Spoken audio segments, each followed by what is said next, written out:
Hello. Hello. Hello. Hi. Welcome to another episode of Kicking It with KJ, Tales and Trails. Today, I have the pleasure of chatting for a bit with Mr. Dennis Percher and Mr. David Berry of the South Mountain Conservancy. If you don't know, the South Mountain Conservancy is a nonprofit 501c3 that was founded in March of 2000. South Mountain Conservancy serves as steward and advocate for the South Mountain Reservation. They work to preserve, protect, and restore its ecology, natural beauty, and infrastructure through volunteer programs, promoting sustainable use, informing public policy, and community engagement. So, if anyone takes just one hike or trek around the South Mountain Reservation, it's easy to see the work of the South Mountain Conservancy. All that you see is done by them, and we at HIKEOLUTION pay homage to everything that the South Mountain Conservancy stands for. And we thank you for joining us today. Thank you. So feel free to introduce yourself again and tell us what role you play at the Conservancy. Hi, Dennis Percher. I'm chair of the Board of Trustees. I'm involved in almost all the programs, either very directly or indirectly, and help oversee finances and so forth like that. And I've been involved since the end of 2001. Oh, since the beginning. Just about the beginning. Yes. And you? And I'm David Berry, and I've been with the Conservancy since 2018, and I involved a lot of different aspects here. I organize our chainsaw gang, our trash tacklers, and trail keepers, and do a lot of trail work. All the fun stuff. All the fun stuff, yeah. Everyone wants to get one of those chainsaws in their hand. Do we have to have training for that, or can I just show up and get a chainsaw on day one? You need to have a little training. Okay. Can either of you speak to the origin story of the South Mountain Conservancy and what motivated the founders to embark on this mission? It was actually, there was Sidell Rabin was kind of showing some interest in writing to the county and wanted some trash picked up and maybe better trail marking. And at the same time, Joe DiVincenzo Jr., the county executive, was trying to figure out how he could get more money from the state government through Green Acres. They could apply as an organization, but if there were nonprofits, they also could apply. And so he basically encouraged organizations in the many large parks, the reservations and branch work and the like, to start so that as a nonprofit, they could apply. And we've gotten a couple $1 million over the last 20 years. Half of that money, or basically the money that we get, is half of it's matched from the county and half comes from the state. That's awesome. So we're able to do projects that could not do. It was a kind of really a master stroke in order to do it. And since then, what started is just the small programs on picking up trash and maybe improving the trail blazing so people don't get lost. We've expanded into, I would say 8 programs, of which Dave is program coordinator for many of them. So it's really expanded literally every few years. Wow. Anything you want to talk about program-wise? Well, as Dennis has mentioned, there's a lot that we do here. So the main things that I'm involved in are stewardship activities that we do to maintain the trails. We have 5 miles of hiking trails here in the reservation, and nature being what it is, they create problems, whether it's rain, Hurricane Ida washed out a lot of trails, trees that come down. So far this year, we've taken over 150 trees off the trails, which is a light year because after Hurricane Isaias, there were over 360 trees we had to take off the trails. So we do that, and then trash tacklers are quite active. We've taken over 250 bags of trash off the trails this year. So it's unfortunate that we have to do that. Much of it's is contributed by people, but also our animals like to get into the trash cans and take stuff out too. So we're also battling that aspect. Those are just a couple examples of many things that we do to help take care of the reservation, make it nice for everybody. Thank you.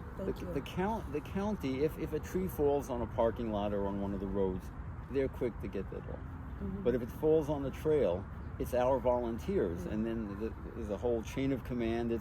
There are trail keepers that may discover it, and then they pass it on to David. Then he sends out emails to the chainsaw gang, who are very competent people who can take, the trees. And if it's beyond us, then we may let the county know. But I would say 99% of the trees you guys handle, because they're usually on the ground, and sometimes really can obstruct the narrow trail. So it makes a real difference. And within a week and a half or two, they're gone. Oh yeah, I've seen it. We've been out here and see something down, come back the next time and it's gone. There's been a path cleared. So we're like, look at them.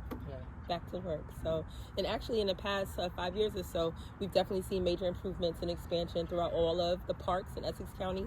Not just the reservation, but Joe D. Thank you, Joe D. He's obviously gotten some federal funding and taxpayer money to assist with that.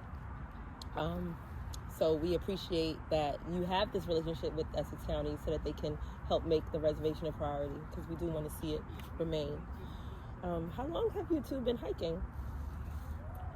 Well, I moved here in 1990, so I've hiked sporadically over the years, and when I retired in 2018, I told myself I was just going to sit down behind the computer and watch TV all day long, so I wanted to get out and be physically active, and then also it's great for the psyche too. Absolutely, that's our favorite part.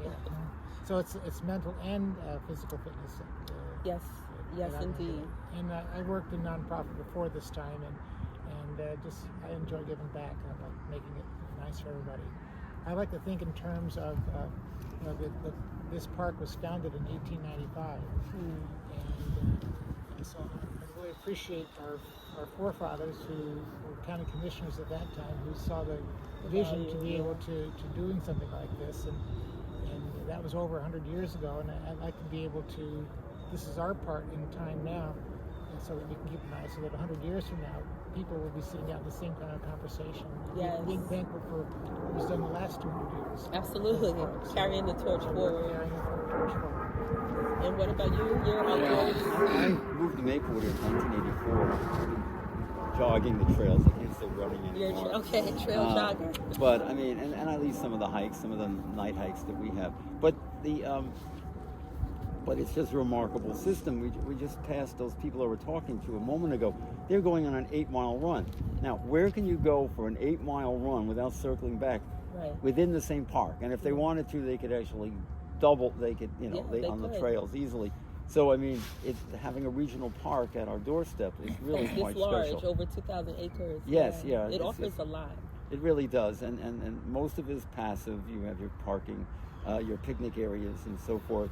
But you also have just the appreciation of nature, and we have some of the programs besides the infrastructure programs help maintain the ecology.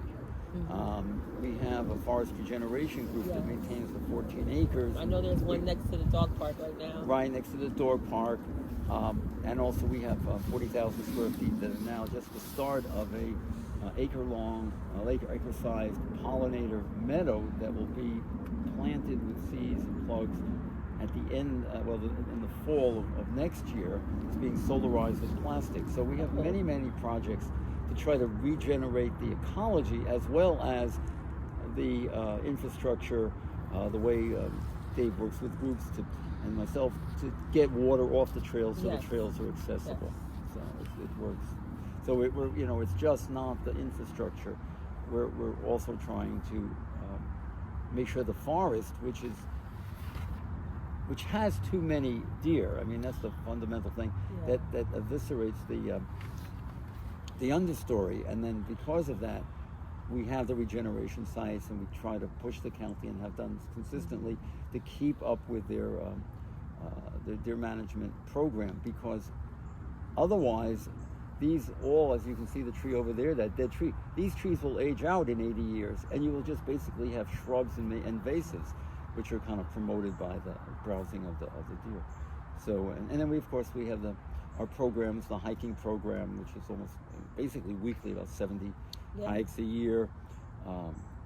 We have the the Wildflower Sculpture Park, which is now in its 8th year. I saw some new installations when I went by, some stuff that just came this year. Yes, some new ones, and we're putting new signage in. And we, have to work to maintain the curators and so forth. And of course, the Fairy Trail, which was created by Teresa Ojibwe a few years ago, but she's left, and then we have more people picking that up.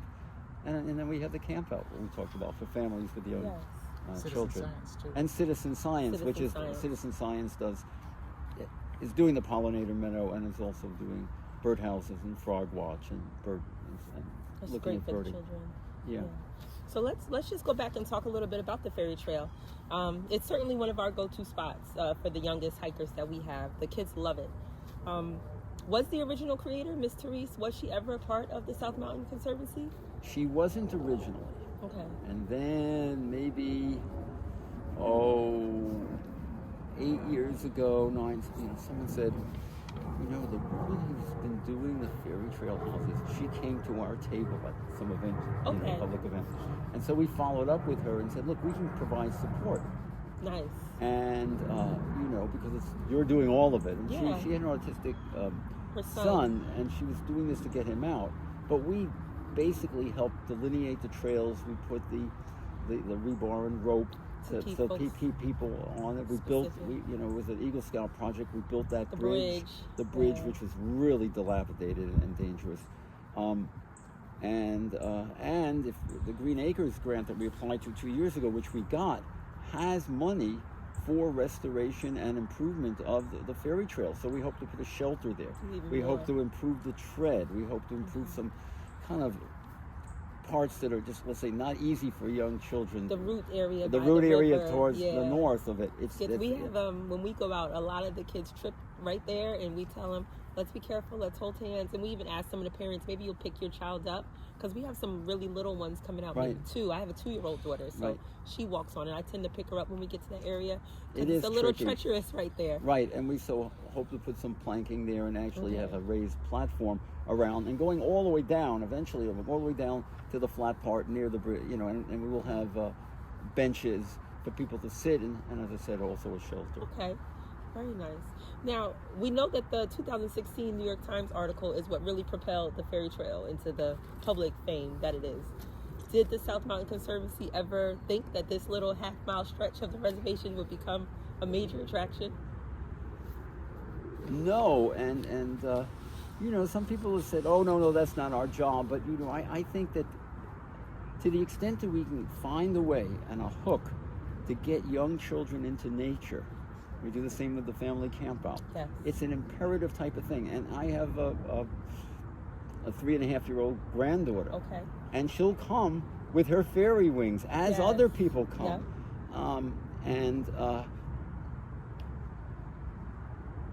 They love it. They love it. And we're going to try to put some more educational materials. And there's a regeneration site nearby, and we're going to put a path to that. It's a site where it's fenced off from the deer, so that people can understand that, in fact, there are many ways that we're trying to keep the forest healthy and sustaining.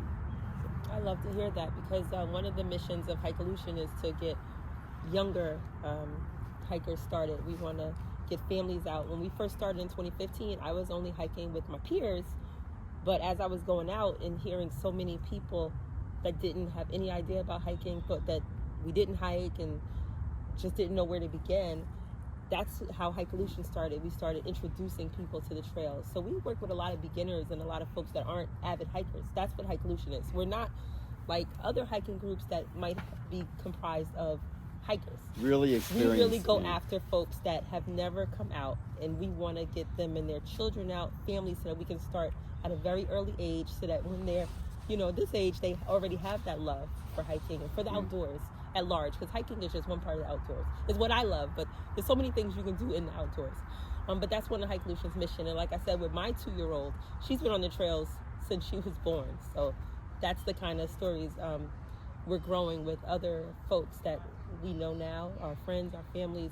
We're encouraging them to not wait until your child is a certain age, but take them out early, take them out now. So really looking forward to see what else you do with the Fairy Trail. Yeah. Now, this is really important because we hear this a lot. But many families get excited about the fairy houses and they want to bring their own. And we always tell them that that's not something that we want them to do. Basically, leave no trace principles and things like that, especially with the plastic that folks like to bring. So can you explain why that's frowned upon for people to bring their own fairy houses? Well, if they want to build a house, that's great, and they can bring it to their into their backyard. Right. Okay, and we sometimes have little workshops where people build little things and take it home. Okay. But basically, we're trying to follow the guidelines that literally Teresa found. In terms of natural materials, no plastic. I've seen houses that's literally, it was as if your 2-year-old had painted it with green and the red, glitter and the glitter, and plastic. So we basically have let's call them house cleaning events, and we take those away.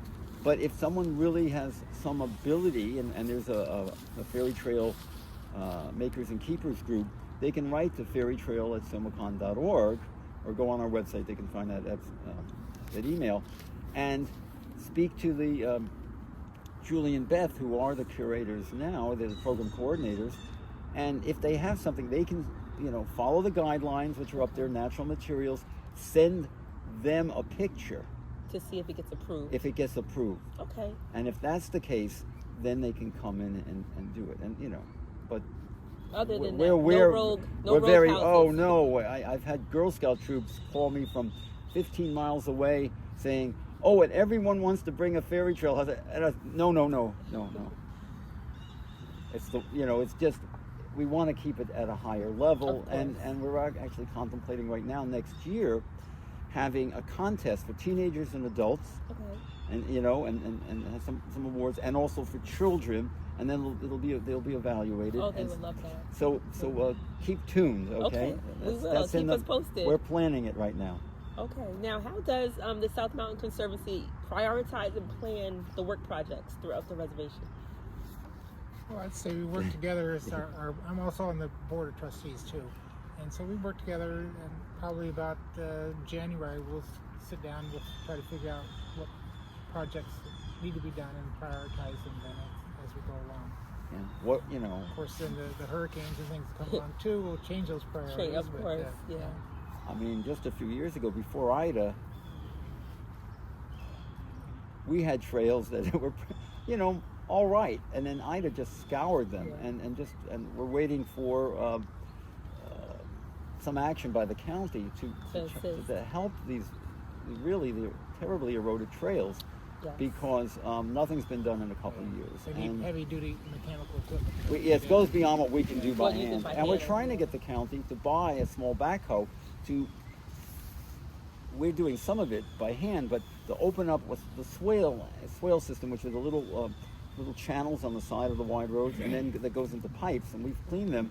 But by having them deeper, it keeps more water off the trail and channels them under the trail, so that in fact, maybe not in the worst storm, but in most moderate storms, the infrastructure can handle it without real destruction. And we're trying to get the county to, in a sense, restore the intrinsic water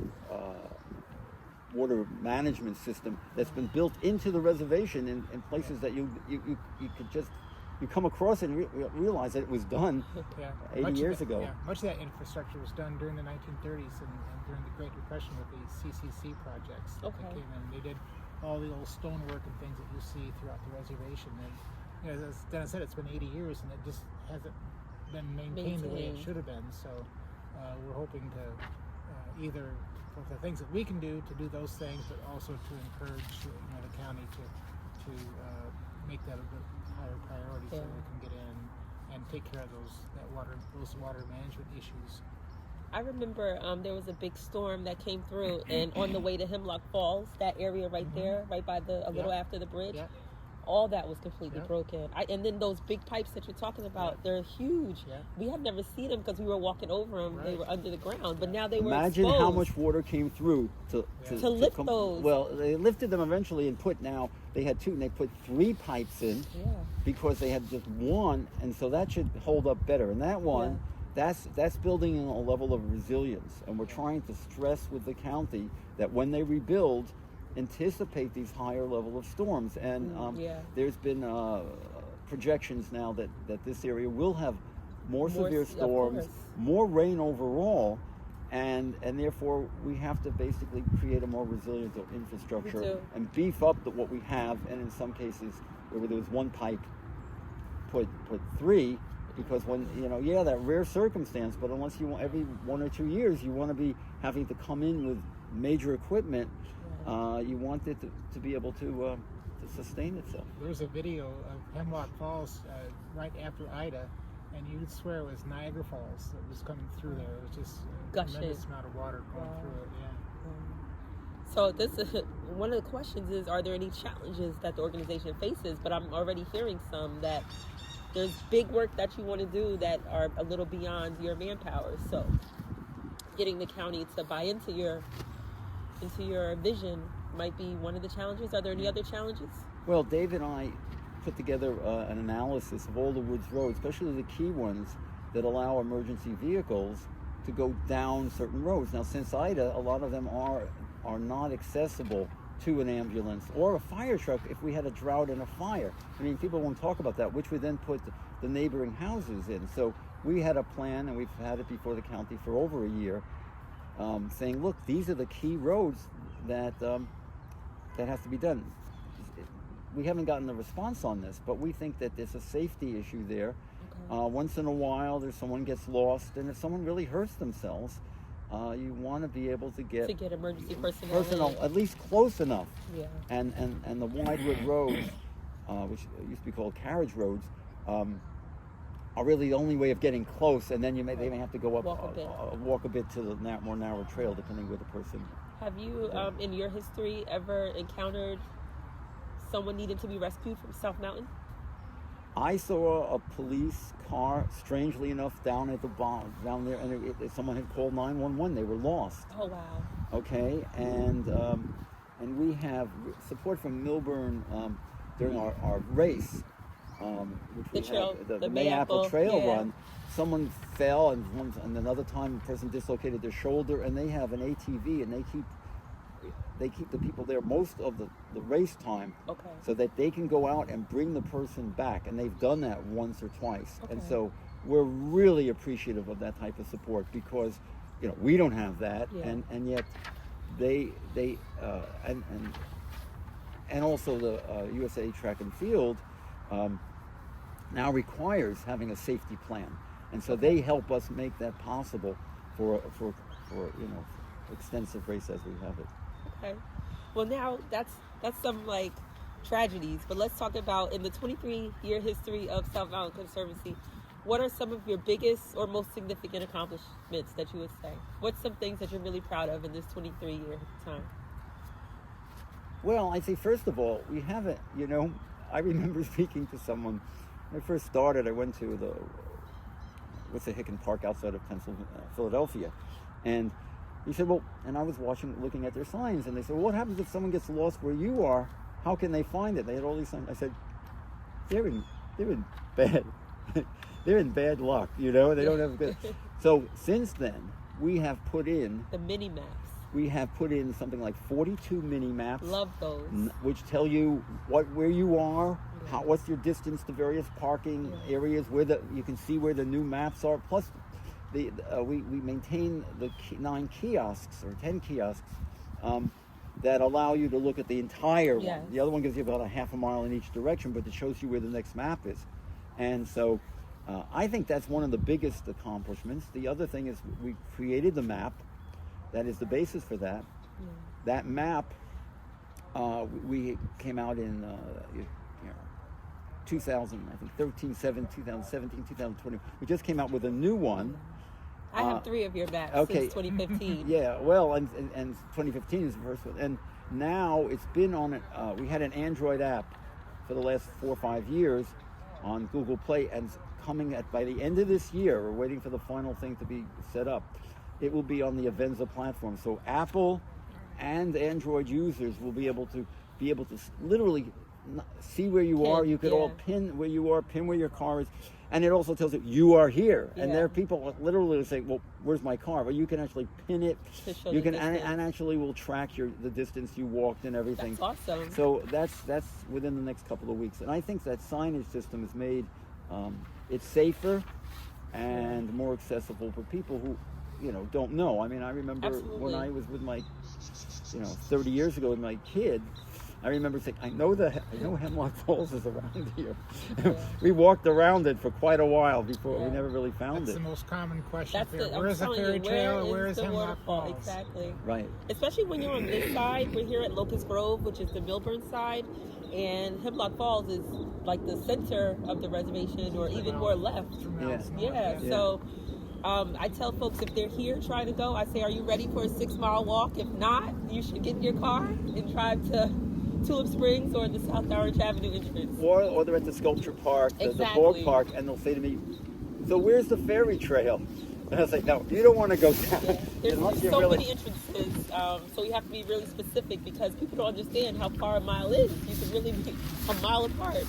And the thing is, what makes this an amazing park is that it's a valley with a river going through it. So if Okay. you're on the top there, you're going to be walking down, and you're going to have to be Have to walk go up back to up. 400 feet of elevation up. It's It can get tricky it for can the get tricky. beginner. Yeah. But the mini maps have been really helpful. Like I said, we started here. My first hike here was in 2013. That's how I fell in love with hiking.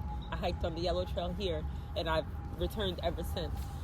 And then in 2015, when we started with HIKEOLUTION, we were polling folks that never hiked and didn't want to come out, and we were asking them why. Why don't you want to hike? And the top 3 was they were afraid of bears, which South Mountain Reservation does not have, thank God.